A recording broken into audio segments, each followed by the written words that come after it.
Please note that nothing in this podcast should ever be taken as personal financial advice. And if you are seeking financial advice, reach out as we work with professionals in the industry.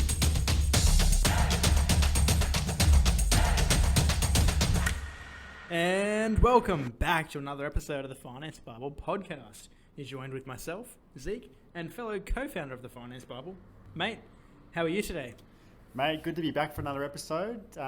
Sunshine in Sydney, can't complain. And footy grand final this weekend. AFL, that is, not NRL. AFL, not footy. AFL is the real footy, which I've gone through many times. Anyway, AFL grand final is this weekend. It's actually a night game in Melbourne, and Sydney actually.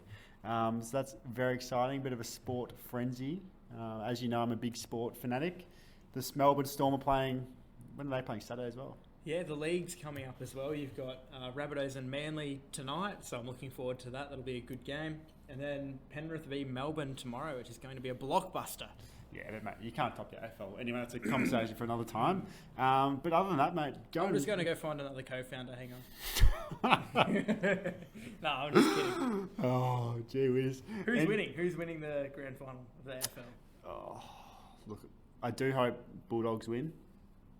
I'm not a big fan of Melbourne and their supporters who are probably listening right now. I hope Bulldogs win, but I do think Melbourne's going to come in.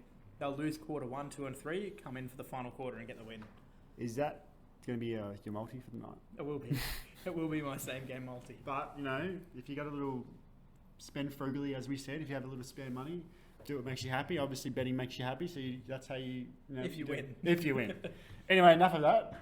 Up the dogs. But today, mate, we've got a very exciting podcast basically about side hustling, and Raj, our first guest, actually spoke about it. He was a quote hustler back in the day to build up his funds, and being a hustler involves, you know, having other income streams, so passive income, and we're just going to talk about, you know, different options and ways you can go to make passive income other than your day job.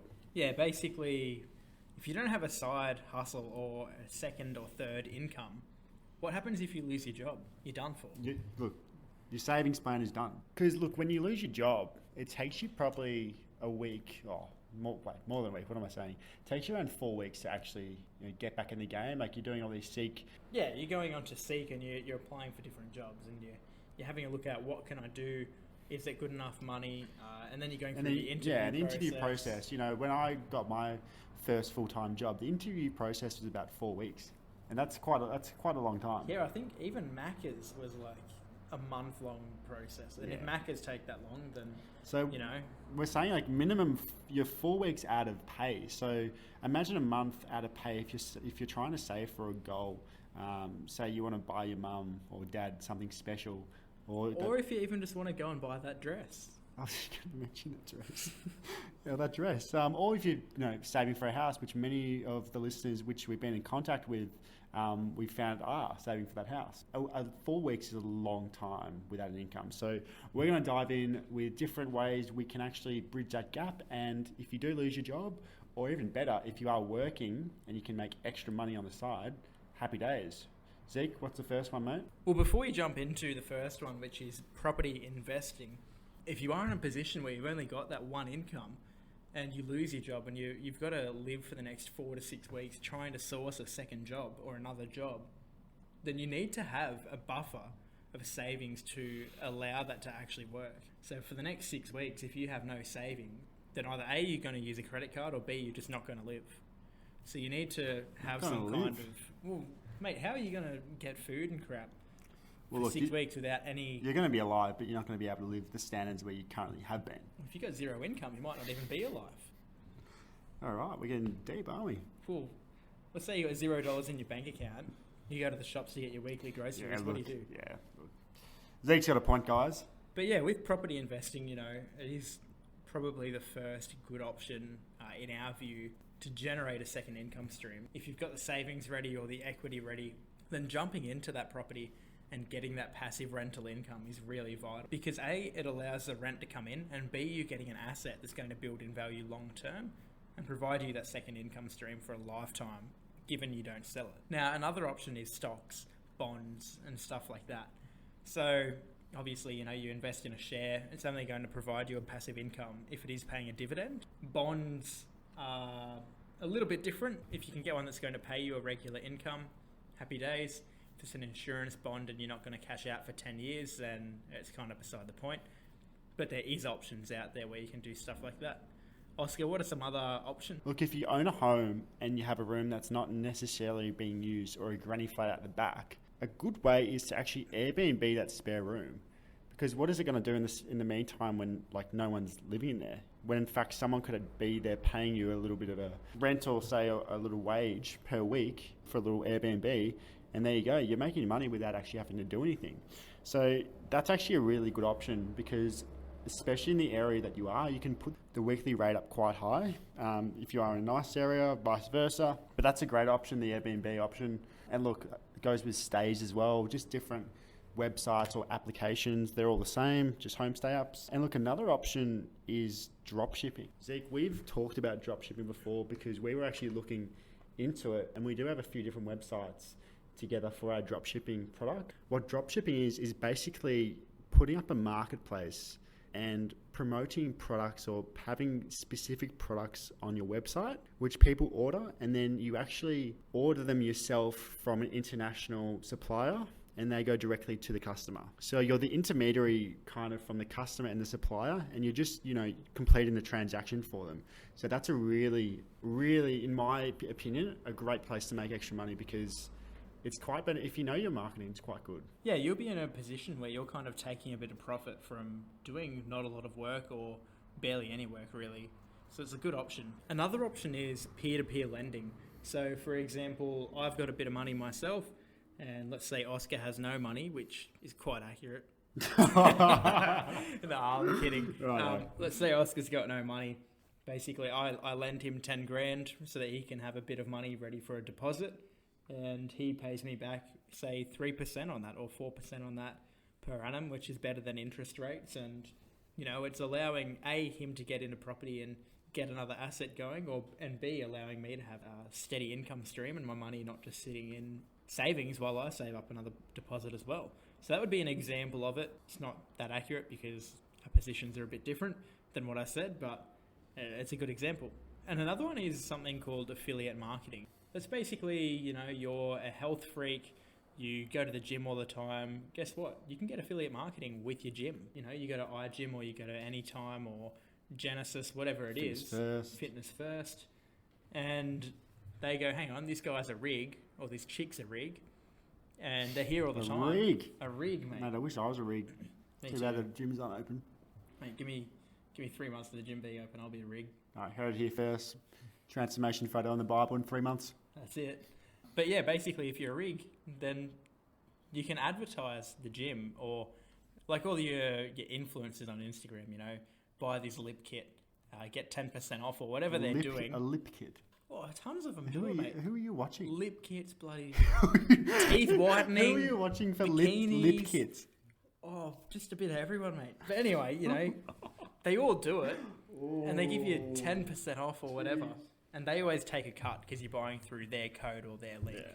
So that's an example of affiliate marketing. Again, not sure if it's the greatest example, but it is one of that. And look, we'll finish off with 2 more ways, which are probably, I'm sure everyone listening, you actually watch all these videos, so you can actually do this yourself. But having your own YouTube channel or a blog.